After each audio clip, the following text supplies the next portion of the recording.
ಮೊದಲನೇದಾಗಿ ಈ ಒಂದು ಅವಕಾಶವನ್ನು ಮಾಡಿಕೊಟ್ಟ ಎಲ್ಲರಿಗೂ ನಾನು ವಂದಿಸ್ತಾ ಇದ್ದೀನಿ. ಈ ದಿನದ ವಿಷಯ ಏನಂತಂದ್ರೆ ನೀರು. ನಾವು ಸೇವಿಸುವ ಜಗತ್ತಿನಲ್ಲಿರುವ ನೀರನ್ನ ನಾವು ಅಮೃತ ಅಂತ ಬೇಕಾದ್ರೂ ಕರಿಬಹುದು. ಇಂದು ನಮ್ಮ ದೇಹ ನಿಮ್ಗೆಲ್ಲ ಗೊತ್ತಿರೋ ಹಾಗೆ ಪಂಚಭೂತಗಳಿಂದ ಮಾಡಲ್ಪಟ್ಟಿದೆ. ಕೊನೆಗೆ ಮನುಷ್ಯ ಸೇರೋದು ಪಂಚಭೂತಗಳಲ್ಲೇ ವಿಲೀನ ಆಗ್ತಾನೆ ಅವನು. ಹಾಗಾಗಿ ಅದರಲ್ಲಿ ಪಂಚಭೂತಗಳಲ್ಲಿ ನೀರು ಸಹ ಬಹಳ ಪ್ರಮುಖವಾದುದು. ನಾವು ನಾಗರಿಕತೆಯ ಉಗಮವನ್ನು ನೋಡಿದಾಗ ಎಲ್ಲಾ ನಾಗರಿಕತೆಗಳು ಉಗಮವಾಗಿರೋದು ನದಿಗಳ ದಡದಲ್ಲಿ. ಅಂದ್ರೆ ನದಿ ಎಲ್ಲಿದೆ, ದೊಡ್ಡ ದೊಡ್ಡ ನದಿಗಳು, ಅಲ್ಲೇ ನಾಗರಿಕತೆಯ ಉಗಮವಾಯಿತು. ಮತ್ತೆ ಜೀವಿಯ ವಿಕಾಸ, ನಾವು ಜೀವಿ, ಭೂಮಿ ಮೇಲೆ ಜೀವಿ ಯಾವ ರೀತಿ ಹುಟ್ಟಿತು ಅಂತ ನೋಡಿದ್ರೆ ಅದು ನೀರಿನಲ್ಲೇ ಅಂತಾನೆ ನಮ್ಗೆ ಗೊತ್ತಾಗುತ್ತೆ. ಭೂಮಂಡಲದಲ್ಲಿ ಸುಮಾರು 70% ನೀರಿದೆ, ಕೇವಲ 30% ಮಾತ್ರ ಭೂಮಿ ಇದೆ. ಅದೇ ರೀತಿ ನಮ್ಮ ದೇಹದಲ್ಲೂ ಸಹ ಈ ಭೂಮಂಡಲದಲ್ಲಿ ಹೇಗೆ 70% ನೀರಿದೆ, ಅದೇ ತರ ನಮ್ಮ ದೇಹದಲ್ಲಿ 70% ನೀರಿದೆ. ಆ ನೀರು ಹೊರಗಡೆ ನಾವು ನೋಡುವ ನೀರ್ ತರ ಅಲ್ಲ, ಆದ್ರೆ ಅದನ್ನ ಚಾರ್ಜ್ಡ್ ವಾಟರ್ ಅಂತ ನಾವು ಕರಿಬಹುದು. ದೇಹದ ಒಳಗಡೆ ಇರೋದು ಪ್ರತಿಯೊಂದು ಜೀವಕೋಶದಲ್ಲೂ ಸೈಟೋಪ್ಲಾಸಮ್ ಅನ್ನುವ ಒಂದು ನೀರಿದೆ. ಅದರಲ್ಲಿ ಅಂದ್ರೆ ಅದು ನಾವು ಕುಡಿಯುವ ನೀರಿಗಿಂತ ಸ್ವಲ್ಪ ಭಿನ್ನವಾಗಿರೋಂತಹ ದ್ರವ. ಅದೇ ರೀತಿ ನಮ್ಮ ಮೆದುಳು ಇರೋದು ಸಹ ಸೆರಿಬ್ರೋಸ್ಪೈನಲ್ ಫ್ಲೂಯಿಡ್ ಅಂತ, ನೀರಿನ ಒಳಗಡೆನೆ. ನೀರು ಅಂದ್ರೆ ಒಂದು ದ್ರವದಲ್ಲೇ ಅದು ಇರೋದು. ಅದೇ ರೀತಿ ಮಗುವಿನ ಜನನ ಆಗ್ಬೇಕಾದ್ರೆ ಅದು ಆಮ್ನಿಯಾಟಿಕ್ ಫ್ಲೂಯಿಡ್ ಅಂತ ಕರಿತೀವಿ. ತಾಯಿಯ ಗರ್ಭದಲ್ಲಿದ್ದಾಗ ಅದು ಆಮ್ನಿಯಾಟಿಕ್ ದ್ರವ ಅಂತ ಕರಿತೀವಿ. ಅದ್ರೊಳಗಡೆನೆ ಮಗು ಬೆಳವಣಿಗೆ ಆಗೋದು. ಮಗು ಹುಟ್ಟಿ ಹೊರ ಬಂದ ನಂತರ ಅದು ಸ್ವತಂತ್ರವಾಗಿ ತಾನೇ ಉಸಿರಾಡುವಂತಹ ಪ್ರಕ್ರಿಯೆಯನ್ನ ನಡೆಸುತ್ತೆ. ಹಾಗಾಗಿ ನೀರು ಅಥವಾ ಜಲ ಅನ್ನೋದಿದೆಯಲ್ಲ, ಅದು ನಮ್ಮ ಜೀವನದಲ್ಲಿ ಬೆಸೆದುಕೊಂಡಿದೆ ಅಂತಾನೆ ನಾವು ಹೇಳ್ಬಹುದು. ಯಾವುದೇ ಧರ್ಮ ಆಗ್ಲಿ, ಹಿಂದೂ ಧರ್ಮನ ನಾವು ನೋಡೋದಾದ್ರೆ ದೇವಸ್ಥಾನಗಳಿಗೆ ಹೋಗುವ ಮೊದಲು ನಾವು ಸ್ನಾನವನ್ನ ಮಾಡಿ ಅಥವಾ ದೇವಸ್ಥಾನದ ಒಳಗಡೆ ಹೋಗ್ಬೇಕಾದ್ರೆ ಕೈ ಕಾಲು ತೊಳೆದುಕೊಂಡು, ಪಾದವನ್ನ ತೊಳೆದು ಕೈ ಕಾಲು ತೊಳೆದು ಶುಚಿಯಾಗಿ ದೇವಸ್ಥಾನದ ದ್ವಾರವನ್ನ ಪ್ರವೇಶ ಮಾಡ್ತೀವಿ. ಅದೇ ರೀತಿ ಬರೀ ಹಿಂದೂ ಧರ್ಮದಲ್ಲಿ ಮಾತ್ರವಲ್ಲ, ಕ್ರಿಶ್ಚಿಯನ್ನರು ಸಹ ಹೋಲಿ ವಾಟರ್ ಅಂತ ಅವರು ಅದನ್ನ ಪ್ರೋಕ್ಷಣೆ ಮಾಡ್ತಾರೆ. ಮುಸಲ್ಮಾನರಲ್ಲೂ ಸಹ ನೀವು ನೋಡ್ಬೋದು, ಅವರು ಪ್ರೇಯರ್ ಮಾಡ್ಬೇಕಾದ್ರೆ ಕೈ ಕಾಲುಗಳನ್ನ ತೊಳೆದುಕೊಂಡು, ಅವರು ನಮಾಜ್ ಮಾಡುವಂತಹ ಮಸೀದಿಗಳಲ್ಲೂ ಸಹ ನೀರಿರುತ್ತೆ. ಆ ಕೈ ಕಾಲು ಶುಚಿ ಮಾಡಿಕೊಂಡೇ ಅವರು ಪ್ರಾರ್ಥನೆಯನ್ನ ಮಾಡೋದು. ನಮ್ಮಲ್ಲಿ ಹಿಂದೂಗಳಲ್ಲೂ ಸಹ ದೇವರ ಒಂದು ಪೂಜೆ ಮಾಡ್ಬೇಕಾದ್ರೆ ಅಭಿಷೇಕ ಅಂತ ಮಾಡ್ತೀವಿ. ಅಂದ್ರೆ ನೀರಿಗೆ ಅದರದೇ ಆದ ಪ್ರಾಮುಖ್ಯತೆ ಇದೆ. ಯಾವುದೇ ಒಂದು ಒಂದು ಕಾರ್ಯಕ್ರಮ ಅಂತಬಹುದು, ಪೂಜೆ ಪುನಸ್ಕಾರ ಹೋಮ ಹವನ ಅಂದಾಗ ಅಲ್ಲಿ ನೀರನ್ನ, ಅದು ಮಂತ್ರಿಸಿದ ನೀರು, ಶುದ್ಧವಾದ ನೀರನ್ನ ಬಳಕೆ ಮಾಡಿ ಆ ಎಲ್ಲಾ ಕಾರ್ಯವನ್ನ ನಡೆಸ್ಕೊಡ್ತಾರೆ. ಹಾಗೆ ತಮ್ಗೆಲ್ಲ ಗೊತ್ತಿದೆ, ಹಿಂದಿನ ಕಾಲದಲ್ಲಿ ಋಷಿ ಮುನಿಗಳು ಅವರ ಕಮಂಡಲದಲ್ಲಿ ನೀರನ್ನ ಇಟ್ಕೊಂತ ಇದ್ರು. ಆಮೇಲೆ ವರ ಕೊಡ್ಬೇಕಾದ್ರೆ ಅಥವಾ ಶಾಪ ಕೊಡ್ಬೇಕಾದ್ರೆ ಆ ಕಮಂಡಲದ ನೀರನ್ನ ಪ್ರೋಕ್ಷಣೆ ಮಾಡಿ ಅದರಿಂದ ಅವರು ತಾವು ಗಳಿಸಿದ ವಿದ್ಯೆಗಳನ್ನೇ ಆಗ್ಬೋದು ಅಥವಾ ತಮ್ಮ ಶಕ್ತಿಯನ್ನೇ ದಾರೆ ಎರೆಯುತ್ತಿದ್ರು ಅಥವಾ ಶಾಪ ಕೊಡೋದಕ್ಕೆ ಬಳಸ್ಕೊಂತ ಇದ್ರು. ಹಾಗಾಗಿ ನೀರಿಗೆ ಅದರದೇ ಆದ, ವೈಜ್ಞಾನಿಕವಾಗಿ ಅದರದೇ ಆದ ಪ್ರಾಮುಖ್ಯತೆ ಇದೆ. ಆಧ್ಯಾತ್ಮಿಕವಾಗಿಯೂ ಸಹ ನೀರಿಗೆ ಅದರದೇ ಆದ ಪ್ರಾಮುಖ್ಯತೆ ಇದೆ. ಹಾಗಾಗಿ ಆದರೆ ಇಂದು ಅಮೃತ ತರ ಇರಬೇಕಾದ ನೀರನ್ನ ನಾವು ಸೇವನೆ ಮಾಡ್ತಾ ಇರ್ಬೇಕು. ಆದ್ರೆ ಇಂದೇನಾಗಿದೆ, ನಾವು ಸೇವಿಸುವ ನೀರು ಸತ್ತ ನೀರು ಅಂತಾನೆ ಹೇಳ್ಬೋದು. ಜೀವಂತ ಇರದೇ ಇರುವ ನೀರನ್ನ ನಾವೆಲ್ಲ ಬಳಕೆ ಮಾಡ್ತಾ ಇದ್ದೀವಿ. ಹಾಗಾದ್ರೆ ಅದ್ ಯಾವುದು ಅಂತ ನಾವು ನೋಡೋದಾದ್ರೆ, ಬಹಳ ಮುಖ್ಯವಾಗಿ ನಾವು ಪ್ಲಾಸ್ಟಿಕ್ ಬಾಟಲ್ಗಳಲ್ಲಿ ಯಾವ ನೀರನ್ನ ಶೇಖರಣೆ ಮಾಡಿ ಅದನ್ನ ಕುಡಿತಾ ಇದ್ದೀವಿ, ಅದು ಸತ್ತ ನೀರು ಅಂತಾನೆ ಹೇಳ್ಬೋದು. ಸ್ಟ್ಯಾಗ್ನೆಂಟ್ ವಾಟರ್ ಅಂದರೆ ಅಲ್ಲಿ ಯಾವುದೇ ರೀತಿ ಗಾಳಿ ಆಡ್ತಾ ಇಲ್ಲ, ಹಾಗಾಗಿ ಅದು ಸತ್ತ ನೀರು ಅಂತ ಹೇಳ್ಬೋದು. ಅದರ ಸೇವನೆಯಿಂದ ದೇಹದಲ್ಲಿ ನಮಗೆ ಗೊತ್ತಿಲ್ಲದಂತೆ ನಾನಾ ರೀತಿಯ ಅನಾರೋಗ್ಯಕರವಾದ ಒಂದು ಕ್ರಿಯೆಗಳು ನಡೆಯುವಂತಹ ಸಾಧ್ಯತೆ ಇದೆ ಅಂತ ವಿಜ್ಞಾನಿಗಳು ತಿಳಿಸಿದ್ದಾರೆ. ಈ ನೀರಿನ ಬಗ್ಗೆ ವಿಜ್ಞಾನಿಗಳು ಬಹಳಷ್ಟು ಸಂಶೋಧನೆಯನ್ನ ನಡೆಸಿದ್ದಾರೆ. ಅದರಲ್ಲಿ ನೀರಿಗೆ ಭಾವನೆಗಳಿದೆ, ನೀರಿಗೆ ನೆನಪುಗಳಿದೆ ಅಂತ ಕೆಲವು ಜಪಾನಿನ ವಿಜ್ಞಾನಿ ಇಮ್ಯಾಟೋ ಅನ್ನುವರು ಬಹಳಷ್ಟು ಪ್ರಯೋಗಗಳನ್ನ ಮಾಡಿದ್ದಾರೆ. ಅದನ್ನ ನೋಡಿದಾಗ ಅವರ ಪ್ರಯೋಗಕ್ಕೂ ನಮ್ಮ ಪೂರ್ವಜರು ನಡೆಸುತ್ತಿದ್ದ ಕೆಲವೊಂದು ಕ್ರಿಯೆಗಳು ಸಂಪ್ರದಾಯಗಳಿಗೂ ಎಲ್ಲೋ ಒಂದು ಸಂಬಂಧ ಇದೆ ಅಂತ ನಮ್ಗೆ ಗೊತ್ತಾಗುತ್ತೆ. ನಮ್ಮ ಪೂರ್ವಜರು ನೀರು, ಗಾಳಿ, ಭೂಮಿ ಇದಕ್ಕೆ ಪಂಚಭೂತಗಳಿಗೆ ಬಹಳಷ್ಟು ಪ್ರಾಮುಖ್ಯತೆಯನ್ನ ಕೊಡ್ತಿದ್ರು. ಕಾರಣ ಅವ್ರು ಹೇಳ್ತಾ ಇದ್ದಿದ್ದು ಈ ನಮ್ಮ ದೇಹ ಪಂಚಭೂತಗಳಿಂದ ಆಗಿರೋ ಅಂಥದ್ದು ಕೊನೆಗೆ ಪಂಚಭೂತಗಳಲ್ಲೇ ವಿಲೀನ ಆಗ್ಬೇಕು ಅಂತ ನಮ್ಮ ಹಿರಿಯರು ಹೇಳ್ತಾ ಇದ್ರು. ಇದನ್ನ ಜಪಾನಿನ ವಿಜ್ಞಾನಿಯಾದ ಇಮ್ಯಾಟೋ ಅವರು ಸಹ ಕೆಲವೊಂದು ಸಂಶೋಧನೆಗಳ ಮೂಲಕ ಜಗತ್ತಿಗೆ ಇದನ್ನ ತೋರಿಸಿದ್ದಾರೆ. ಅವರು ಮಾಡಿರುವ ಸಂಶೋಧನೆ ಏನು ಅಂತ ಅಂದ್ರೆ, ಕೆಲವೊಂದು ಗಾಜಿನ ಲೋಟಗಳಲ್ಲಿ ನೀರನ್ನ ತುಂಬಿಸಿದ್ದಾರೆ. ನಂತರ ಆ ನೀರಿಗೆ ಒಳ್ಳೆಯ ಮಾತನ್ನ ಹೇಳ್ತಾ ಇರೋದು. ಅಂದ್ರೆ ನೀನು ತುಂಬಾ ಒಳ್ಳೆಯವನು, ಇದನ್ನ ನಾನು ಸೇವನೆ ಮಾಡಿದಾಗ ನನ್ನ ಆರೋಗ್ಯ ವೃದ್ಧಿ ಆಗುತ್ತದೆ, ಆತರ ಒಳ್ಳೆಯ ಮಾತುಗಳನ್ನ ಹೇಳಿ ನಂತರ ಆ ನೀರನ್ನ ರೆಫ್ರಿಜರೇಟರ್ ಅಲ್ಲಿ ಫ್ರೀಸ್ ಮಾಡ್ತಾರೆ. ಫ್ರೀಸ್ ಮಾಡಿದ ನಂತರ ಆ ನೀರಿನ ಮಾಲಿಕ್ಯೂಲ್ ನ ತಗೊಂಡು ಮೈಕ್ರೋಸ್ಕೋಪ್ ನ ಕೆಳಗಡೆ ನೋಡಿದಾಗ ಒಂದು ಒಳ್ಳೆಯ ಚಿತ್ರವನ್ನು ಅವರು ನೋಡಿರ್ತಾರೆ. ನಂತರ ಅವ್ರೇನ್ ಮಾಡ್ತಾರೆ, ಅದೇ ರೀತಿ ಮತ್ತೆ ಒಂದಷ್ಟು ಗಾಜಿನ ಲೋಟದಲ್ಲಿ ನೀರನ್ನ ಶೇಖರಣೆ ಮಾಡಿ ಅಲ್ಲಿ ಕೆಲವು ಬೈಗುಳಗಳನ್ನ ಬೈಯೋದು. ಅಂದ್ರೆ ನಾನು ನಿನ್ನನ್ನು ದ್ವೇಷಿಸ್ತಾ ಇದ್ದೀನಿ, ನಿನ್ನ ಕಂಡ್ರೆ ನನಗೆ ಆಗೋದಿಲ್ಲ, ಆ ತರದ್ದು. ಅಂದ್ರೆ ನಾವು ಏನು ಕೆಟ್ಟದು ಮಾತಾಡ್ತೀವಿ ಸಾಮಾನ್ಯವಾಗಿ ಆ ತರದ ಕೆಟ್ಟ ಮಾತುಗಳು, ಬೈಗುಳಗಳನ್ನ ಹೇಳಿ ನಂತರ ಆ ನೀರನ್ನ ರೆಫ್ರಿಜರೇಟರ್ ಅಲ್ಲಿ ಫ್ರೀಸ್ ಮಾಡಿ ಅದನ್ನ ಪುನಃ ತೆಗೆದುಕೊಂಡು ಮೈಕ್ರೋಸ್ಕೋಪ್ ಕೆಳಗಡೆ ನೋಡಿದಾಗ ಎಷ್ಟು ಆಶ್ಚರ್ಯ ಆಗಿದೆ ಅಂದ್ರೆ ಅವರಿಗೆ, ನಾವು ಒಳ್ಳೆ ಮಾತು ಹೇಳಿದಾಗ ನಮ್ಮ ಆ ಒಂದು ಮೈಕ್ರೋಸ್ಕೋಪ್ ಕೆಳಗಡೆ ನಮ್ಗೆ ಕಾಣುವ ದೃಶ್ಯ ಏನಿದೆ ಅದು ಬಹಳ ಸುಂದರವಾಗಿದೆ. ಅದೇ ನಾವು ಒಂದಷ್ಟು ಬೈಗುಳಗಳನ್ನ ಹೇಳಿ ಆ ನೀರನ್ನ ಒಂದು ಫ್ರೀಸರ್ ಅಲ್ಲಿ ಇಟ್ಟು ನಂತರ ಮೈಕ್ರೋಸ್ಕೋಪ್ ಅಲ್ಲಿ ನೋಡಿದಾಗ ಅದರ ಒಂದು ಚಿತ್ರಣ ಇದೆಯಲ್ಲ ಅದು ಕೆಟ್ಟದಾಗಿ ಕಾಣ್ತಾ ಇರೋ ಅಂಥದ್ದು. ಇದನ್ನ ನೀವು ಗೂಗಲ್ ಅಲ್ಲಿ ಬೇಕಾದ್ರೆ ಸರ್ಚ್ ಮಾಡಿ ನೋಡಿದ್ರೆ ಡಾಕ್ಟರ್ ಇಮ್ಯಾಟೋ ಅನ್ನುವರ ಸಂಶೋಧನೆ ಅಂತ ನೋಡಿದ್ರೆ, ನೀರಿನ ಮೇಲೆ ಇಮ್ಯಾಟೋ ಅವರು ನಡೆಸಿರುವ ಸಂಶೋಧನೆಗಳು ಅಂತ ನೋಡಿದ್ರೆ ನಿಮಗೆ ಅವ್ರು ಏನೇನು ಚಿತ್ರಗಳು, ಇಲ್ಲಿ ನನ್ನ ಹತ್ರ ಚಿತ್ರ ಇಲ್ಲ ಅದಕ್ಕೆ ತೋರ್ಸಕ್ ಆಗ್ತಾ ಇಲ್ಲ, ಆ ಚಿತ್ರಗಳನ್ನ ನಾವು ನೋಡ್ಬೋದು. ಅವಾಗ ನಮ್ಗೆ ಆಶ್ಚರ್ಯ ಆಗುತ್ತೆ, ಹೇಗ್ ಸಾಧ್ಯ ಇದು ಅಂತಂದ್ರೆ ಇತ್ತೀಚಿನ ದಿನದಲ್ಲಿ ವಿಜ್ಞಾನಿಗಳು ಕ್ವಾಂಟಮ್ ಅನ್ನುವ ಒಂದು, ಕ್ವಾಂಟಮ್ ಅಂದ್ರೆ ಎನರ್ಜಿ, ಇಡೀ ಭೂಮಂಡಲದಲ್ಲಿ ಇರುವಂತಹ ಎನರ್ಜಿ ಆಗ್ಬೋದು, ಫ್ರೀಕ್ವೆನ್ಸಿ ಆಗ್ಬೋದು, ವೈಬ್ರೇಷನ್ಗಳಾಗ್ಬೋದು, ಇದರ ಮೇಲೆ ಬಹಳಷ್ಟು ಸಂಶೋಧನೆಗಳನ್ನ ನಡೆಸ್ತಾ ಇದ್ದಾರೆ. ನಮ್ಮ ದೇಹದ ಒಳಗೂ ಸಹ ಈ ಒಂದು ಎಲೆಕ್ಟ್ರೋಮ್ಯಾಗ್ನೆಟಿಕ್ ರೇಡಿಯೇಷನ್ಗಳಿದೆ, ಬಯೋ ಎಲೆಕ್ಟ್ರಿಸಿಟಿ ಇದೆ. ಉದಾಹರಣೆಗೆ ಹೇಳ್ಬೇಕು ಅಂದ್ರೆ ನಮ್ಮ ಹೃದಯದಲ್ಲಿ ಪೇಸ್ ಮೇಕರ್ ಅಂತ ಇದೆ. ಅದು ಯಾವ ತರ ಅಂತಂದ್ರೆ ಅಲ್ಲಿ ಎಲೆಕ್ಟ್ರಿಕ್ ಇಂಪಲ್ಸ್ ಅನ್ನ ಹೃದಯದಲ್ಲಿ ಜನರೇಟ್ ಮಾಡುವಂತಹ ಒಂದು ಶಕ್ತಿಯನ್ನ ಈ ಪೇಸ್ ಮೇಕರ್ ಹೊಂದಿದೆ. ಎಲೆಕ್ಟ್ರಿಕ್ ಇಂಪಲ್ಸ್ ನ ಬಿಡುಗಡೆ ಮಾಡುತ್ತೆ. ಅದೇ ರೀತಿ ನಮ್ಮ ನರಕೋಶಗಳಲ್ಲಿ ಯಾವುದೇ ರೀತಿಯ ಒಂದು ಮೆಸೇಜ್ ಪಾಸ್ ಆನ್ ಆಗ್ಬೇಕು ಅಂದ್ರೆ ಅಲ್ಲಿ ಎಲೆಕ್ಟ್ರಿಕ್ ಇಂಪಲ್ಸ್ಗಳು ಉಂಟಾಗ್ಬೇಕು. ಹಾಗಾಗಿ ಈ ಒಂದು ಶಕ್ತಿಯ ಬಗ್ಗೆ ಹೆಚ್ಚಿನ ಸಂಶೋಧನೆ ನಡೆಸ್ತಾ ಇರೋದ್ರಿಂದ ನೀರಿಗೂ ಸಹ ಭಾವನೆಗಳಿದೆ. ನೀರಿಗೂ ಸಹ ನಾವು ಕೆಲವೊಂದು ಬ್ಲೆಸ್ ಮಾಡಿ ಅದನ್ನ ಸೇವನೆ ಮಾಡಿದಾಗ ನಮ್ಮ ದೇಹದಲ್ಲಿ ಇರುವಂತಹ ಕೆಲವೊಂದು ಅನಾರೋಗ್ಯದ ನಿವಾರಣೆಯಾಗುತ್ತೆ ಅಂತ ಬಹಳಷ್ಟು ಸಂಶೋಧನೆಗಳನ್ನ ಮಾಡಿ ಅವರು ತಿಳಿಸಿದ್ದಾರೆ. ನಂತರ ವೇದ ಆಸ್ಟಿನ್ ಅಂತ ನೀವು ಗೂಗಲ್ ಅಲ್ಲಿ ಬೇಕಾದ್ರೆ ಸರ್ಚ್ ಮಾಡಿ, ಅವರು secret of intelligence of water ಎನ್ನುವ ಒಂದು ಪುಸ್ತಕವನ್ನ ಬರೆದಿದ್ದಾರೆ. ಅದರಲ್ಲೂ ಸಹ ಅವರು ಬಹಳಷ್ಟು ಪ್ರಯೋಗಗಳನ್ನ ಮಾಡಿದ್ದಾರೆ. ನೀರಿನ ಲೋಟದ ಕೆಳಗಡೆ ಚಿತ್ರವನ್ನ ಇಟ್ಟು ನಂತರ ಆ ನೀರನ್ನ ಒಂದು ಪೆಟ್ರಿ ಡಿಶ್ ಅಲ್ಲಿ ಅದರ ಕೆಳಗಡೆ ಒಂದು ರಾಮನ ಚಿತ್ರ ಅಥವಾ ರಾವಣನ ಚಿತ್ರ ಅದನ್ನ ಸ್ವಲ್ಪ ಹೊತ್ತು ಇಟ್ಟು ನಂತರ ಆ ನೀರನ್ನ ಮಂಜುಗೆಡ್ಡೆಯ ತರ ಗಟ್ಟಿ ಮಾಡಿ ಅದನ್ನ ಮೈಕ್ರೋಸ್ಕೋಪ್ ಅಲ್ಲಿ ನೋಡಿದಾಗ ರಾವಣ ಅಥವಾ ರಾಮನ ಚಿತ್ರ ಯಾವ್ದಿಟ್ಟಿದ್ರು ಅದೇ ತರ ಆ ನೀರಿನಲ್ಲೂ ಸಹ ಆ ಚಿತ್ರ ಮೂಡಿರುವುದು ನಾವು ನೋಡಬಹುದು. ಅಂದರೆ ನೀರು ಏನನ್ನ ನೋಡುತ್ತೆ, ಏನನ್ನ ಕೇಳುತ್ತೆ, ಆ ಒಂದು ಮೆಮೊರಿಯನ್ನ ತೆಗೆದುಕೊಳ್ಳುತ್ತೆ ಅಂತ ವೇದ ಐನ್ಸ್ಟೀನ್ ಸಹ ತಿಳಿಸಿದ್ದಾರೆ. ಹಾಗಾಗಿ ಇತ್ತೀಚಿನ ದಿನದಲ್ಲಿ ವಿಜ್ಞಾನಿಗಳು ಇದರ ಬಗ್ಗೆ ಬಹಳಷ್ಟು ಸಂಶೋಧನೆಗಳನ್ನ ಮಾಡಿದ್ದಾರೆ. ಅಂದರೆ ನೀರನ್ನ ಮಂತ್ರಿಸಿ ಕುಡಿಯುವುದು, ನೀರನ್ನ ಚಾರ್ಜ್ ಮಾಡಿ ಕುಡಿಯುವುದು ಅನ್ನೋದು ನಮ್ಮ ಹಿರಿಯರು ನಮಗೆ ಹೇಳ್ಕೊಟ್ಟಿದ್ರು. ಯಾವ ರೀತಿ ಮಾಡ್ತಾ ಇದ್ರು ಅಂದ್ರೆ, ಅವರು ಬೆಳ್ಳಿಯ ಪಾತ್ರೆಯಲ್ಲಿ ನೀರನ್ನ ಇಡ್ತಾ ಇದ್ರು, ತಾಮ್ರದ ಪಾತ್ರೆಯಲ್ಲಿ ನೀರನ್ನ ರಾತ್ರಿ ಹೊತ್ತು ಇಟ್ಟು ಬೆಳ್ಳಿಯ ಪಾತ್ರೆಯಲ್ಲಿ ನೀರನ್ನಿಟ್ಟು ಬೆಳಗಿನ ಹೊತ್ತು ಅದನ್ನ ಕುಡಿಯುವಂತ ಅಭ್ಯಾಸ, ಇಲ್ಲ ಮಣ್ಣಿನ ಮಡಕೆಯಲ್ಲೇ ನೀರನ್ನ ಇಟ್ಟು ಕುಡಿಯುವಂತ ಅಭ್ಯಾಸ, ಈ ತರ ಮಾಡ್ತಾ ಇದ್ರು.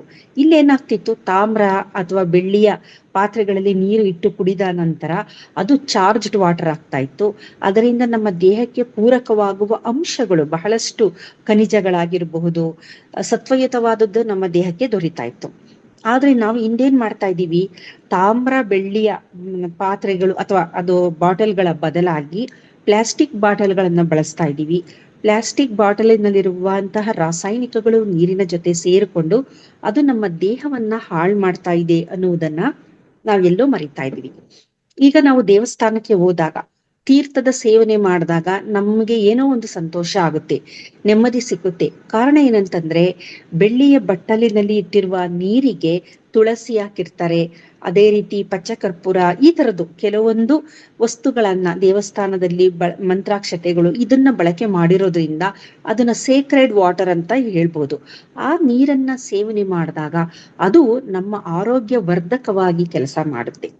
ಅದೇ ರೀತಿ ನಾವು ನೀರನ್ನ ಬಳಕೆ ಮಾಡಿದಾಗ ಏನೇನಾಗುತ್ತೆ ದೇಹದ ಮೇಲೆ ಉತ್ತಮವಾದ ಪರಿಣಾಮ ಅಂತ ನಾವು ನೋಡೋದಾದ್ರೆ, ನೀರನ್ನ ನಾವು ಸೇವನೆ ಮಾಡಿದಾಗ ನೀರು ಏನ್ ಮಾಡುತ್ತೆ, ನಮ್ಮ ದೇಹದ ಒಳಗಡೆ ಹೋದಾಗ ನಮ್ಮ ಪ್ಯಾರಾಸಿಂಪಥೆಟಿಕ್ ನರ್ವಸ್ ಸಿಸ್ಟಮ್ ಅಂತ ಇದೆ, ಅಂದ್ರೆ ನಮ್ಮ ದೇಹವನ್ನ ಸಮಸ್ಥಿತಿಗೆ ತರುವಂತಹ ಒಂದು ನರವ್ಯೂಹ, ಅದನ್ನ ಪ್ರಚೋದಿಸುತ್ತೆ.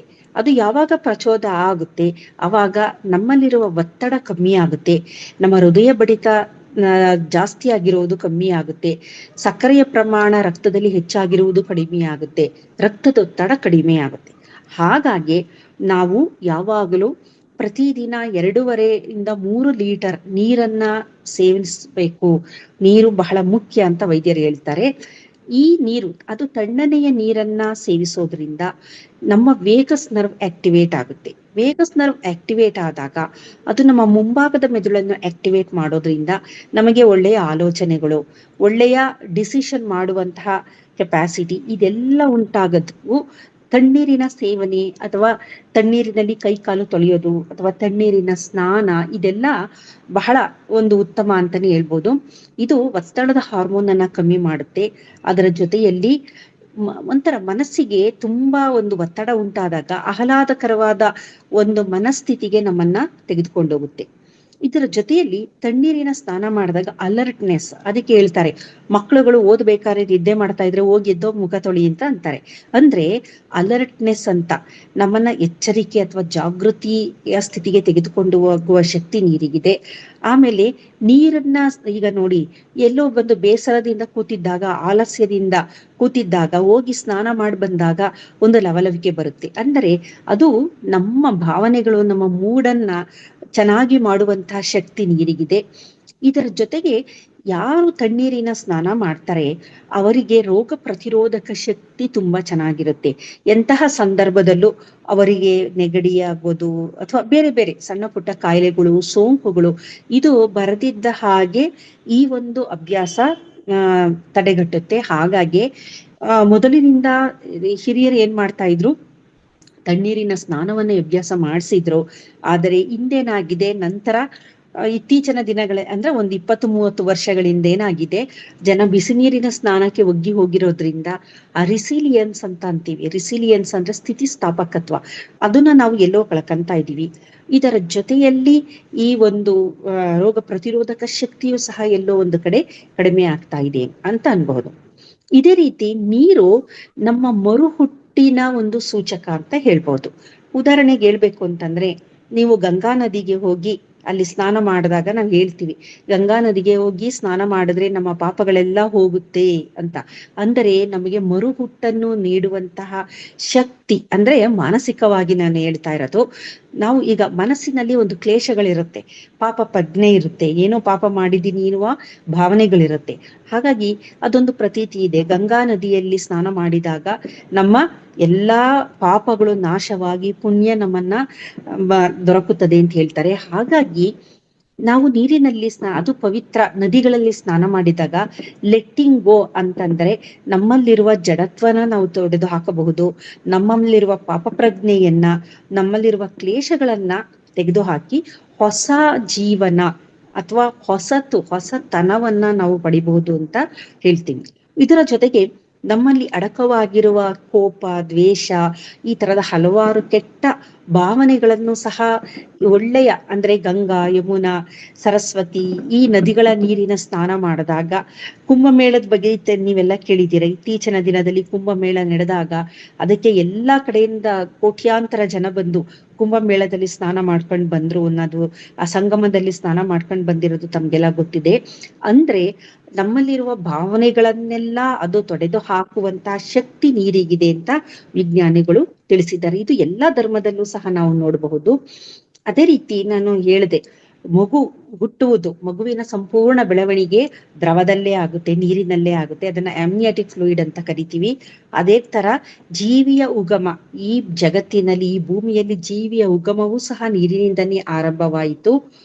ಬರೀ ಗಂಗಾ ನದಿ ಮಾತ್ರವಲ್ಲ, ಬೇರೆ ಬೇರೆ ಸಂಸ್ಕೃತಿ ಧರ್ಮದಲ್ಲಿ ಬೇರೆ ಬೇರೆ ನದಿಗಳನ್ನ ಅವರು ಅತ್ಯಂತ ಪವಿತ್ರ ನದಿಗಳು ಅಂತ ಹೇಳಿದ್ದಾರೆ. ಕ್ರಿಶ್ಚಿಯಾನಿಟಿಯಲ್ಲಿ ಜೋರ್ಡಾನ್ ರಿವರ್ ಅಂತಾರಲ್ಲ, ಜೋರ್ಡಾನ್ ನದಿಯನ್ನ ಬಹಳ ಪವಿತ್ರವಾದದ್ದು ಅಂತ ಹೇಳ್ತಾರೆ.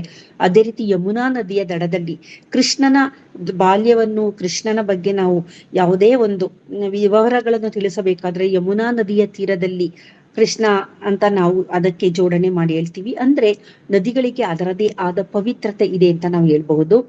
ನದಿಗಳಲ್ಲಿ, ನೀರಿನಲ್ಲಿ ನೆಗೆಟಿವ್ ಅಯಾನ್ಗಳು ಹೆಚ್ಚಿರೋದ್ರಿಂದ, ಅದು ಫ್ಲೋಟಿಂಗ್ ವಾಟರ್ ಅಂದ್ರೆ ಹರಿಯುವ ನೀರಿನಲ್ಲಿ ನೆಗೆಟಿವ್ ಅಯಾನ್ಗಳು ಹೆಚ್ಚಿರೋದ್ರಿಂದ ಅದರ ಒಂದು ಜೊತೆಗೆ ನಾವು ನೀರಿನಲ್ಲಿ ಮುಳುಗಿದಾಗ ಅಥವಾ ನೀರಿನಲ್ಲಿ ಸ್ನಾನ ಮಾಡಿದಾಗ ಏನಾಗುತ್ತೆ ಅಂದ್ರೆ ನಮ್ಮ ದೇಹದಲ್ಲಿ ಶೇಖರಣೆಯಾಗಿರುವ ಕೆಟ್ಟ ವಿಷಯುಕ್ತ ಪದಾರ್ಥ ಅಯಾನ್ಗಳೇನಾಗುತ್ತೆ ಅದರ ಜೊತೆ ಸೇರ್ಕೊಂಡು ನ್ಯೂಟ್ರಲೈಸ್ ಆಗುತ್ತೆ, ನಿರ್ವಿಷಯುಕ್ತ ಆಗುತ್ತೆ. ಹಾಗಾಗಿ ಇದರ ಜೊತೆಯಲ್ಲಿ ನೀರಿನ ಒಂದು ಧ್ವನಿ ಏನಿರುತ್ತೆ ಅತ್ಯಂತ ಒಂದು ಆ ಫ್ರೀಕ್ವೆನ್ಸಿ ಇದೆಯಲ್ಲ ಅದು ಅತ್ಯಂತ ಮಧುರವಾಗಿರುತ್ತೆ. ಅದನ್ನ ಕೇಳಿದಾಗ ಮನಸ್ಸಿಗೆ ಮುದ ನೀಡುತ್ತೆ. ಉದಾಹರಣೆಗೆ ಒಂದು ತೊರೆ ಹರಿತಾ ಇದೆ ಅಂತ ಇಟ್ಕೊಳ್ಳಿ, ಅಥವಾ ಒಂದು ಜಲಪಾತ. ಆ ಜಲಪಾತದ ಒಂದು ಶಬ್ದ ಏನಿದೆ ಅದು ನಮಗೆ ಎಲ್ಲೋ ಒಂದು ಕಡೆ ನಮಗಾಗುತ್ತಿರುವ ಒತ್ತಡವನ್ನು ನಿವಾರಣೆ ಮಾಡಿ ಮನಸ್ಸಿಗೆ ಆಹ್ಲಾದಕರವನ್ನು ನೀಡುವಂತಹ ಶಕ್ತಿ ನೀರಿಗಿದೆ. ಅದರ ಫ್ರೀಕ್ವೆನ್ಸಿ ಏನಿದೆ, ಹರಿಯುವ ನೀರು. ಅದೇ ತರ ನಿಮ್ಗೆ ಗೊತ್ತಿರ್ಬೋದು, ಮಳೆಯ ನೀರು, ಮಳೆಯ ಹನಿ ಭೂಮಿಗೆ ಬಿದ್ದಾಗ ಅದರ ಲಯ ಇದೆಯಲ್ಲ ಅದು ಸಹ ಮನಸ್ಸಿಗೆ ಮುದವನ್ನು ನೀಡುವಂತಹದ್ದು. ಅದೇ ರೀತಿ ಈ ನೀರಿನ ಸೇವನೆ ನಾವು ಮಾಡಿದಾಗ ಏನಾಗುತ್ತೆ ಅಂದ್ರೆ ನಮ್ಮ ಮೆದುಳಿನಲ್ಲಿ ಯಾವಾಗಲೂ ಒಂದು ಪ್ರಾಣಿ ಮೆದುಳು ಅಂತ ಇದೆ, ಅದರಲ್ಲಿ ಅಮೆಗ್ಡೆಲ್ಲಾ ಅಂತ ಒಂದು ಜಾಗ ಇದೆ. ಆ ಜಾಗದ ಮುಖ್ಯ ಕೆಲಸ ಏನಂತಂದ್ರೆ ಹೆದರಿಕೆ, ಭಯ, ಆತಂಕ, ಕೋಪವನ್ನು ಉಂಟು ಮಾಡೋದು. ಹಾಗಾಗಿ ನೀರಿನ ಸೇವನೆಯಿಂದ ಇದೆಲ್ಲ ಕಡಿಮೆ ಆಗುತ್ತೆ. ನೀರು ಒಂಥರ ಮೆಡಿಟೇಷನ್ ತರ. ಈಗ ಮೆಡಿಟೇಷನ್ ಮಾಡಿದಾಗ ನಿಮಗೆ ಏನೇನು ಪ್ರಯೋಜನ ಬರುತ್ತೆ, ಅದೇ ಪ್ರಯೋಜನವನ್ನು ಸ್ನಾನ ಮಾಡಿದಾಗ, ತಣ್ಣೀರಿನ ಸ್ನಾನ ಮಾಡಿದಾಗ ಅಥವಾ ತಣ್ಣೀರನ್ನು ಕುಡಿದಾಗ, ಕೈ ಕಾಲನ್ನು ಶುಚಿ ಮಾಡಿದಾಗ ಅದೇ ರೀತಿಯ ಒಂದು ರೀತಿಯ ಆಹ್ಲಾದಕರವಾದ ಮನಸ್ಥಿತಿ ನಮಗೆ ದೊರಕುತ್ತೆ ಅಂತ ನಾವು ಹೇಳ್ಬೋದು. ಅದೇ ಕಾರಣಕ್ಕೆ ದೇವಸ್ಥಾನಕ್ಕೆ ಹೋಗುವ ಮೊದಲು, ದೇವಸ್ಥಾನದ ಪ್ರವೇಶ ಮಾಡುವ ಮೊದಲು ಕೈ ಕಾಲುಗಳನ್ನು ತೊಳೆದುಕೊಂಡು ಹೋಗುದಾಗ ಏನಾಗುತ್ತೆ ಅಂದ್ರೆ ನಮ್ಮ ಪ್ಯಾರಾಸಿಂಪಥೆಟಿಕ್ ನರ್ವಸ್ ಸಿಸ್ಟಮ್ ಆಕ್ಟಿವೇಟ್ ಆಗುತ್ತೆ. ಅದು ಆಕ್ಟಿವೇಟ್ ಆದಂತ ಸಂದರ್ಭದಲ್ಲಿ ದೇವರ ಮುಂದೆ ನಿಂತಾಗ ದೇವರ ಹತ್ರ ನಾವು ಏನ್ ಕೇಳಬೇಕು ಅಂತ ನಿಜವಾಗ್ಲೂ ಅವಾಗ ನಮಗೆ ಅರಿವಾಗುತ್ತೆ. ಅಂದ್ರೆ ಮನುಷ್ಯನ ಒಂದು ಅರಿವಿನ ಮೆದುಳು ಜಾಗೃತ ಆಗುವುದು ನಾವು ಕೈ ಕಾಲು ಮುಖ ತೊಳೆದು ಶುಚಿಯಾಗಿ ದೇವರ ಮುಂದೆ ನಿಂತಾಗ. ಹಾಗಾಗಿ ನೀರು ಎಲ್ಲೋ ಒಂದು ಕಡೆ ಆಧ್ಯಾತ್ಮಕ್ಕೂ ಮನುಷ್ಯನಿಗೂ ಬೆಸೆಯುವ ಒಂದು ಕೊಂಡಿ ಅಂತಾನೆ ನಾನು ಹೇಳ್ಬಹುದು. ಅದೇ ರೀತಿ ನೀರೇನಾಗುತ್ತೆ ನಮ್ಮ ದೇಹವನ್ನು ತಂಪಾಗಿರಿಸುತ್ತದೆ. ಆಮೇಲೆ ಇದರ ಜೊತೆಯಲ್ಲಿ ಕೆಲವೊಂದು ಒತ್ತಡದ ಹಾರ್ಮೋನುಗಳಿದೆಯಲ್ಲ ಅದನ್ನ ಕಡಿಮೆ ಮಾಡಿ, ಮತ್ತೆ ಕೆಲವೊಂದು ಒಳ್ಳೆಯ ಹಾರ್ಮೋನುಗಳಿದೆ, ಎಂಡಾರ್ಫಿನ್ ಆಗ್ಬೋದು, ಆಕ್ಸಿಟಾಸಿನ್ ಆಗ್ಬೋದು, ಸೆರಟನಿನ್, ಡೋಪಮೈನ್, ಇದನ್ನೆಲ್ಲ ಹೆಚ್ಚಿಗೆ ಮಾಡುವಂತಹ ಶಕ್ತಿ ನೀರಿಗೆ ಇದೆ ಅಂತ ಹೇಳ್ಬೋದು. ಮತ್ತೆ ನಮ್ಮ ದೇಹದಲ್ಲಿ ಪ್ಲಾಸ್ಮಾ ಅಂತ ನಾವೇನ್ ಹೇಳ್ತೀವಿ, ರಕ್ತದಲ್ಲಿರುವಂತಹ ಪ್ಲಾಸ್ಮಾದ 70% ನೀರೇ ಇದೆ. ದೇಹದ ಎಲ್ಲಾ ಭಾಗಗಳಿಗೆ ಪೂರೈಕೆಯಾಗುವ ಆಹಾರವಾಗ್ಬೋದು ಅಥವಾ ಆಮ್ಲಜನಕ ಆಗ್ಬೋದು, ಇದನ್ನೆಲ್ಲಾದು ಮಾಡೋದು ನೀರೇನೆ. ಏಕೆ ಅಂತಂದ್ರೆ ರಕ್ತದಲ್ಲಿ 70% ನೀರಿರೋದ್ರಿಂದ ಜೀವಕೋಶದ ಎಲ್ಲಾ ಜೀವಕೋಶಗಳಿಗೂ ಇವುಗಳನ್ನ ಪೂರೈಕೆ ಮಾಡುವ ಬಹಳ ಮುಖ್ಯವಾದ ಪಾತ್ರವನ್ನ ನೀರು ಹೊಂದಿದೆ ಅಂತ ಹೇಳ್ಬೋದು. ಹಾಗಾಗಿ ನೀರು ಒಂದು ಪ್ಯೂರಿಫಿಕೇಶನ್, ನಮ್ಮನ್ನ ಪ್ಯೂರಿಫೈ ಮಾಡುವಂತಹದ್ದು, ನಮಗೆ ಮತ್ತೊಂದು ಜನ್ಮವನ್ನು ನೀಡುವಂತಹದ್ದು, ನಮ್ಮಲ್ಲಿ ಕಾಮ್ನೆಸ್ ಕೊಡುವಂತಹದ್ದು, ಅದೇ ತರ ನಮ್ಮಲ್ಲಿರುವ ಭಾವನೆಗಳನ್ನ ಅದು ತೆಗೆದು ಹಾಕುವಂಥದ್ದು, ಮತ್ತೆ ನಮ್ಮಲ್ಲಿ ಒಂದು ಪೂಜ್ಯ ಭಾವನೆಯನ್ನ ನೀಡುವಂಥದ್ದು. ಈ ರೀತಿ ಹಲವಾರು ರೀತಿಯಲ್ಲಿ ಇದು ವರ್ತಿಸೋದ್ರಿಂದ ಎಲ್ಲದಕ್ಕಿಂತ ಮುಖ್ಯವಾಗಿ ನಮ್ಮ ಕಾರ್ಟಿಸಾಲ್ ಅನ್ನು, ಒತ್ತಡದ ಹಾರ್ಮೋನ್ ಅನ್ನು ಕಡಿಮೆ ಮಾಡುತ್ತೆ, ಮತ್ತೆ ಪ್ಯಾರಾಸಿಂಪಥೆಟಿಕ್ ನರ್ವಸ್ ಸಿಸ್ಟಮ್ ಅನ್ನು ಸಹ ಆಕ್ಟಿವೇಟ್ ಮಾಡುತ್ತೆ. ಮತ್ತೆ ದೇಹದಲ್ಲಿ ನಡೆಯುವ ಎಲ್ಲಾ ಕ್ರಿಯೆಗಳಿಗೂ ನೀರೇ ಬಹಳ ಮುಖ್ಯ. ಅದಕ್ಕೋಸ್ಕರನೇ ನಾವು ಚೆನ್ನಾಗಿ ನೀರು ಕುಡಿದಾಗ, 2 ರಿಂದ 3 ಲೀಟರ್ ನೀರಿನ ಸೇವನೆಯನ್ನು ಮಾಡಿದಾಗ ನಾವು ಲವಲವಿಕೆಯಿಂದ ಇರ್ತೀವಿ. ಆಮೇಲೆ ನಮ್ಮ ಚರ್ಮ ಚೆನ್ನಾಗಿರುತ್ತೆ, ನಮಗೆ ಶಕ್ತಿ ಚೆನ್ನಾಗಿರುತ್ತೆ. ಕಾರಣ ಏನಂತಂದ್ರೆ ದೇಹದಲ್ಲಿ ನಡೆಯುವ ಎಲ್ಲಾ ರಾಸಾಯನಿಕ ಕ್ರಿಯೆಗಳಿಗೂ ನೀರು ಅತ್ಯಂತ ಅವಶ್ಯಕತೆಯನ್ನು ಹೊಂದಿದೆ. ಹಾಗಾಗಿ ನೀರನ್ನು ನಾವು ಯಾವತ್ತೂ ಕಡೆಗಣಿಸಬಾರದು. ನೀರು ಕುಡಿಯುವುದನ್ನು ಅಭ್ಯಾಸ ಮಾಡ್ಕೋಬೇಕು. ತಣ್ಣೀರಿನ ಸೇವನೆ, ಅದರಲ್ಲೂ ಮುಖ್ಯವಾಗಿ ಯಾವದ್ರಲ್ಲಿ ನಾವು ನೀರನ್ನ ಶೇಖರಣೆ ಮಾಡಿಟ್ಟಿರ್ತೀವಿ, ಯಾವ ನೀರನ್ನು ಕುಡಿತಾ ಇದ್ದೀವಿ ಅನ್ನುವುದು ಸಹ ಬಹಳ ಮುಖ್ಯವಾದುದು. ಇತ್ತೀಚಿನ ದಿನದಲ್ಲಿ ಅತಿಯಾಗಿ ಪ್ಲಾಸ್ಟಿಕ್ ಬಾಟಲಿನಲ್ಲಿ ಇರುವ ನೀರಿನ ಬಳಕೆಯಿಂದಾಗಿಯೇ ಎಲ್ಲೋ ಒಂದು ಕಡೆ ನಮ್ಮಲ್ಲಿರುವ ಸತ್ವ ಏನಿದೆ, ಎನರ್ಜಿ ಏನಿದೆ, ಅದು ಕಡಿಮೆ ಆಗ್ತಾ ಇದೆ. ಅದು ಪುನಃ ಸರಿಯಾಗಬೇಕು ಅಂತ ಅನ್ನೋದಾದ್ರೆ ಮಣ್ಣಿನ ಮಡಕೆಯೋ ಅಥವಾ ತಾಮ್ರವೋ ಅಥವಾ ಬೆಳ್ಳಿಯ ಲೋಟ, ಈ ತರದಲ್ಲಿ ನೀರನ್ನ ಶೇಖರಣೆ ಮಾಡಿ ಅದನ್ನ ಕುಡಿದಾಗ ನಿಜವಾಗ್ಲೂ ಅದು ದೇಹಕ್ಕೆ ಒಂದು ಚೇತೋಹಾರಿ. ಇದರ ಜೊತೆಯಲ್ಲಿ ಕೆಲವರಿಗೆ ಅಭ್ಯಾಸ ಇರುತ್ತೆ, ನೀರಿಗೆ ಕೆಲವೊಂದು ಗಿಡಮೂಲಿಕೆಗಳನ್ನ ಹಾಕಿ ಅದನ್ನು ಸೇವನೆ ಮಾಡುವಂಥದ್ದು, ಅದು ಸಹ ಆರೋಗ್ಯವರ್ಧಕ. ಹಾಗಾಗಿ ನೀರು, ಆಹಾರ ನಮಗೆ ಎಷ್ಟು ಮುಖ್ಯವೋ ನೀರಿನ ಪಾತ್ರ ಅದಕ್ಕಿನ್ನ ಹೆಚ್ಚಿನದು ಅಂತಾನೆ ಹೇಳ್ಬಹುದು. ಹಾಗಾಗಿ ನೀರಿನ ಸೇವನೆಯನ್ನು ಯಾರೂ ಕಡೆಗಣಿಸಬಾರದು. ನೀರಿನ ಸೇವನೆ ಮಾಡಬೇಕಾದ್ರೆ ಒಂದು ಆಧ್ಯಾತ್ಮಿಕತೆಯ ಮನೋಭಾವನೆಯಿಂದ ನೀರಿಗೆ ನಾವು ಆಶೀರ್ವಾದ ಮಾಡಿ, ನೀರಿಗೆ ಒಳ್ಳೆಯ ಮಾತುಗಳನ್ನು ಹೇಳಿ ಅಂತಹ ನೀರನ್ನು ಸೇವಿಸಿದಾಗ ಅದು ಬರೀ ನೀರಲ್ಲ, ಅದು ಅಮೃತ ತರ ಕೆಲಸ ಮಾಡುತ್ತೆ. ದೇಹದಲ್ಲಿರುವ ಹಲವಾರು ತೊಂದರೆಗಳ ನಿವಾರಣೆಗೆ ಇದು ಒಂದು ಅಮೃತದ ರೀತಿಯಲ್ಲೇ ವರ್ತಿಸೋದ್ರಿಂದ ನೀರನ್ನೇ ನಾವು ಅಮೃತ ಮಾಡಿಕೊಂಡು ಸೇವನೆ ಮಾಡಿ ಅಮರತ್ವ ದೇವತೆಗಳು ಪಡೆದಿದ್ದಾರೆ. ನಾವು ಅಮರರಾಗಲ್ಲ, ಆದರೆ ಒಳ್ಳೆಯ ಆರೋಗ್ಯವನ್ನ ನಾವು ಪಡಿಬಹುದು. ಹಾಗಾಗಿ ಭೂಲೋಕದಲ್ಲಿರುವ ನೀರು ಅಮೃತ ಅಂತಾನೆ ಹೇಳ್ಬೋದು. ದೇವಲೋಕದಲ್ಲಿ ಅಮೃತ ಇದೆ ನಿಜ, ಭೂಲೋಕದಲ್ಲಿ ಇಲ್ಲ. ಆದ್ರೆ ಇಲ್ಲಿರುವ ನೀರೇ ಅಮೃತ. ಅದರ ಹೆಚ್ಚಿನ ತಿಳುವಳಿಕೆಯನ್ನ ಹೊಂದಿದಾಗ ಅದನ್ನ ಬಹಳ ಅಮೂಲ್ಯವಾದುದು, ನೀರನ್ನ ಪೋಲು ಮಾಡಬಾರ್ದು, ನೀರು ಅಮೂಲ್ಯವಾದುದು ಅಂತ ನಮಗೆ ಅರಿವಾಗುತ್ತೆ. ಹಾಗಾಗಿ ಇದರ ಬಳಕೆಯಲ್ಲಿ ಮಿತ ಇರಲಿ, ಅದನ್ನ ವ್ಯಯ ಮಾಡುವುದು ಬೇಡ. ನೀರಿನ ಸೇವನೆ ಮನುಷ್ಯನ ಜೀವನಕ್ಕೆ ಆಧಾರ ಅಂತಾನೆ ನಾವು ಹೇಳಬಹುದು. ನೀರಿನ ಬಗ್ಗೆ ಕೆಲವೊಂದು ಮಾಹಿತಿಗಳನ್ನ ನಾನು ಈ ದಿನ ತಮ್ಮಲ್ಲಿ ಹಂಚಿಕೊಂಡಿದ್ದೇನೆ. ಏನಾದ್ರು ಪ್ರಶ್ನೆಗಳಿದ್ದರೆ ತಾವು 1-2 ಪ್ರಶ್ನೆಗಳನ್ನ ಕೇಳಬಹುದಾಗಿದೆ.